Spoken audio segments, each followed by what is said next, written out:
Assalamualaikum warahmatullahi wabarakatuh. Perkenalkan, saya Rika Julianti dengan NIM A1B1220038. Baik, di sini saya akan menyampaikan beberapa materi terkait mata kuliah Psikolog Digital Kependidikan yang diampu oleh Bapak Dr. Andes Haris Sudarto Harjono MPD dan Ibu Lucia Oktriwini MPD. Baik, topik yang pertama yang akan saya bahas adalah psikologi dan teknologi internet. Jadi, pengertian psikologi berasal dari kata dalam bahasa Yunani, psikologi, yang merupakan gabungan dari kata psiche yang berarti jiwa dan logos yang berarti ilmu. Jadi, secara harfiah, psikologi diartikan sebagai ilmu jiwa, sedangkan teknologi internet sendiri adalah sistem global yang saling terhubung menggunakan standar Internet Protocol Suite untuk melayani miliaran pengguna di seluruh dunia. Kemudian, apa saja sih pengaruh kemajuan teknologi di bidang psikologi? Yang pertama itu ada dampak positif pada sosial. Memudahkan semua orang dalam bersosialisasi walaupun dari jarak jauh. Kemudian juga menguntungkan karena bisa menghemat biaya dan waktu dalam melakukan sosialisasi atau komunikasi tersebut. Yang kedua, keuntungannya di bidang akademik. Jadi sebagai platform pembelajaran online, bisa membantu pelajar dalam memperoleh ilmu tambahan selain yang diperoleh di sekolah ataupun universitas. Dan yang ketiga, keuntungannya adalah ekonomi dan bisnis. Semakin berkembangnya online shop yang memudahkan siapapun untuk menjual dan membeli produk baik dari dalam maupun dari luar negeri. Kemudian tentu ada dampak negatifnya. Yang pertama, sosial. Nah, ini bisa meningkatkan resiko tindak kejahatan. Contohnya dengan banyak konten internet yang tidak pantas dan banyak bermunculan informasi yang hoax. Dan yang kedua, mengembangkan diri individu. Bisa berpengaruh pada penurunan prestasi serta menurunkan konsentrasi dan fokus. Dan yang terakhir, dampak keamanan. Banyak munculnya hacker yang mampu meretas situs dan mengganggu privasi, contohnya melacak lokasi seseorang dengan mudah. Selanjutnya pada topik 2 ada pola pengasuhan era digital. Pengertian pola asuh. Jadi pola asuh ini adalah pola pengasuhan orang tua terhadap anak, yaitu bagaimana cara orang tua memperlakukan anak, mendidik, membimbing, dan mendisiplinkan serta melindungi anak dalam mencapai proses kedewasaan sampai dengan pembentukan perilaku anak sesuai dengan norma dan nilai yang baik dan sesuai dengan kehidupan di masyarakat. Perkembangan teknologi digital seperti smartphone, tablet, dan internet telah memberikan dampak yang signifikan pada pola asuh anak dan remaja. Berikut ada beberapa faktor psikologis yang perlu diperhatikan dalam pola asuh di era digital. Yang pertama itu, pengaruh teknologi terhadap pengembangan anak. Anak yang terlalu banyak terpapar dengan teknologi itu cenderung mengalami penurunan keterampilan sosial, kurangnya kreativitas, dan kesulitan untuk berkonsentrasi. Yang kedua ada kontrol penggunaan teknologi. Yang ketiga, dampak media sosial, dan yang terakhir ada peran orang tua sebagai model. Selanjutnya pada topik 3 ada lingkungan dan sumber belajar. Pengertian lingkungan belajar. Lingkungan merupakan salah satu faktor penunjang tempat dan lingkungan belajar yang nyaman dan kondusif untuk memudahkan mahasiswa dalam berkonsentrasi dengan mempersiapkan lingkungan yang tepat sehingga mahasiswa akan mendapatkan hasil dan dapat menikmati proses belajar mereka.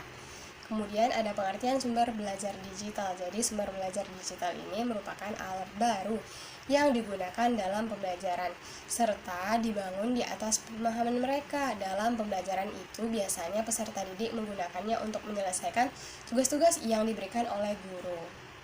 Sumber belajar digital merupakan alat inovatif dengan potensi lebih besar daripada buku-buku teks tradisional. Pada topik 4, rupa pendidikan di era digital. Di zaman dahulu, para siswa atau peserta didik itu mendapatkan ilmu pengetahuan hanya sebatas dari materi yang disampaikan oleh guru di dalam kelas. Sedangkan di era digital sekarang ini, siswa dapat mendapatkan ilmu pengetahuan dari mana saja, contohnya dari internet. Sehingga dengan hadirnya internet ini menjadikan dunia dalam genggamannya. Kemudian ada inovasi model pembelajaran di era digital. Yang pertama, blended learning. Nah, blended learning ini adalah penggabungan model belajar bersama dengan belajar mandiri. Yang kedua, ada cloud learning.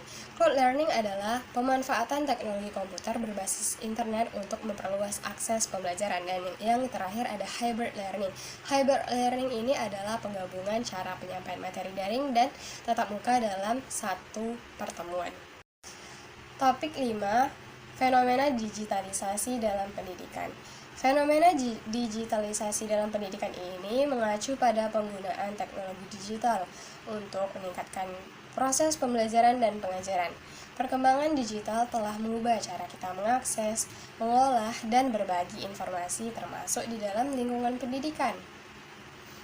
Beberapa aspek penting dalam fenomena ini adalah yang pertama, pembelajaran jarak jauh, pembelajaran interaktif, keterlibatan siswa, dan yang terakhir ada aksesibilitas informasi. Pada topik 6 ada perbedaan inteligensi, gaya belajar, dan berpikir peserta didik di era digital. Inteligensi atau kecerdasan merupakan kemampuan untuk menerapkan pengetahuan yang sudah ada untuk memecahkan berbagai masalah secara terarah, rasional, dan efektif. Gaya belajar didefinisikan sebagai cara siswa secara konsisten membangun pengetahuan, termasuk mempromosikan kreativitas antara 4 model pembelajaran yang memiliki dampak signifikan pada pengetahuan, keterampilan, atau sikap melalui pembelajaran atau pengalaman. Sedangkan berpikir artinya menggunakan akal budi untuk mempertimbangkan dan memutuskan sesuatu atau menimbang-nimbang dalam ingatan. Selanjutnya pada topik 7, dampak psikologis era digital terhadap perilaku mahasiswa. Dampak positifnya yang pertama, meningkatkan kemampuan komunikasi. Yang kedua, mahasiswa memiliki pengetahuan yang luas karena dalam gadget tidak ada batasan dalam mencari informasi mengenai apapun dan dari manapun. Dan yang terakhir ada menambah semangat belajar. Kemudian dampak negatifnya ada muncul rasa malas, tidak bisa berpikir kritis dan tidak kreatif, dan berkurangnya rasa peduli dan tidak bisa mengontrol emosi. Pada topik 8 ada dampak psikologis COVID-19 terhadap kesehatan mental masyarakat. COVID-19 adalah penyakit menular yang disebabkan oleh sindrom pernapasan akut coronavirus. Virus ini menyebar dalam kontak jarak dekat dan oleh tetesan kecil yang dihasilkan ketika batuk, bersin, ataupun berbicara. Adapun dampak psikologis bagi masyarakat, yang pertama muncul rasa cemas, agresif, hipersensitivitas, dan rasa bosan. Cara mencegah dampak psikologis COVID-19 ini dengan cara mengedukasi diri, mengembangkan pola hidup sehat, menciptakan lingkungan yang sehat, dan berkonsultasi dengan ahli. Topik 9, peran motivasi dan konsep diri dalam belajar. Motivasi adalah suatu alasan atau dorongan yang dijadikan sebagai dasar dari semangat seseorang guna mengerjakan sesuatu agar dapat mencapai tujuan atau moto hidup tertentu. Arti dari istilah pengertian motivasi juga bisa kita artikan menjadi segala hal yang menyebabkan adanya semangat atau dorongan dalam diri seseorang untuk mencapai atau mengerjakan sesuatu. Adapun dampak motivasi pada hasil belajar yang pertama itu bisa meningkatkan kepercayaan diri, dorongan untuk mencapai tujuan, dorongan eksplorasi, rasa kepuasan dan kebahagiaan, pengakuan dan apresiasi. Topik 10, mengidentifikasi berbagai peserta didik yang berkebutuhan khusus juga berbakat, serta pelayanan dalam pendidikan.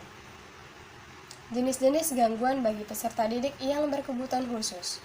Yang pertama, ada gangguan pembelajaran, gangguan perkembangan, gangguan pendengaran, gangguan penglihatan, gangguan perilaku, gangguan fisik, dan terakhir gangguan berbicara dan bahasa. Kemudian karakteristik peserta didik berbakat. Yang pertama, mempunyai intelektual yang tinggi, kreativitas, kemudian kemampuan berpikir yang kritis, dan keterampilan khusus dalam bidang tertentu. Selanjutnya, penempatan dan pelayanan pendidikan bagi peserta didik yang berkebutuhan khusus dan juga berbakat. Yang pertama, bentuk layanan segregasi, yang kedua, bentuk layanan integrasi atau terpadu, dan terakhir, bentuk layanan pendidikan inklusif. Pada topik 11, kesulitan belajar.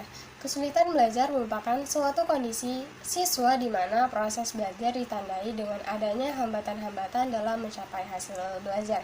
Jadi kondisi ini di mana siswa itu tidak bisa belajar dengan semestinya. Cara mengatasi kesulitan belajar ini diantaranya yang pertama, mengajak peserta didik untuk aktif saat proses pembelajaran. Yang kedua, menciptakan suasana belajar yang menyenangkan. Yang ketiga, jangan belajar sambil main handphone. Dan yang keempat, memberikan pujian dan berhenti untuk membanding-bandingkan anak. Kemudian topik 12 atau topik terakhir, manajemen pengelolaan kelas. Manajemen pengelolaan kelas adalah serangkaian strategi dan tindakan yang dilakukan oleh seorang guru untuk menciptakan lingkungan yang kondusif dan efektif dalam proses belajar mengajar di dalam kelas. Kemampuan mengelola kelas merupakan suatu kegiatan atau usaha untuk mengatasi suatu masalah yang bertujuan menciptakan dan mempertahankan suasana kelas yang menunjang program pembelajaran berjalan dengan efektif. Kemudian bagaimana sih desain lingkungan kelas yang positif untuk pembelajaran? Yang pertama itu ruangan yang teratur dan terorganisir. Yang kedua pencahayaan yang baik. Yang ketiga area kolaboratif. Yang keempat sirkulasi udara yang baik. Dan yang terakhir ruang yang kreatif. Mungkin hanya itu yang dapat saya sampaikan mengenai materi psikologi digital kependidikan. Apabila ada kesalahan saya mohon maaf, dan semoga apa yang saya sampaikan bisa bermanfaat untuk teman-teman yang sudah menonton. Saya tutup. Wassalamualaikum warahmatullahi wabarakatuh.